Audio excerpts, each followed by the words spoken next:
Hi hello SM क्रिएटेशनमध्ये सगळ्यांचं स्वागत आहे। तर आज आपण लोणच्याचा मसाला बघणार आहोत। तर इथे मी दोन सगळं मोजून घ्यायचं आहे। आता याला आपण गरम करून मिक्सरला दळून घेणार आहोत। इथे बघू शकता लोणच्यासाठी मी एवढा मसाला तयार करून घेतलेला आहे। एवढं साहित्य लागते आपल्याला लोणच्यासाठी। मी ते 2 वाट्या मोहरीची डाळ घेतलेली आहे, 1 वाटी लाल तिखट, अर्धी वाटी मी मेथी घेतलेली आहे, 1 वाटी मी धणे घेतलेले आहे, 2 चमचे मी जिरे घेतलेले आहेत, मी 1 वाटी बारीक मोहरी घेतलेली आहे, अर्धी वाटी मी ते बडीशोप घेतलेले आहे, वेलदोडे आणि मोठी दालचिनी घेतलेली आहे 2 तुकडे।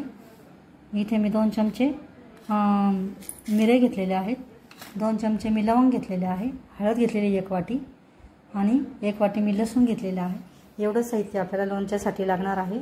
तर मी आता ही डाळ आणि ही मोहरी हे थोडं गरम करून घेणार आहे। हिची डाळ, मेथी आणि धणे आणि जिरे आणि हे वेलदोडे पण मी गरम करून घेणार आहे, हे पण गरम करून घेणार आहे आणि बडीशोप पण थोडी गरम करून घेणार आहे। नंतर याला आपण बारीक मिक्सरमध्ये दळून घ्यायची आहे।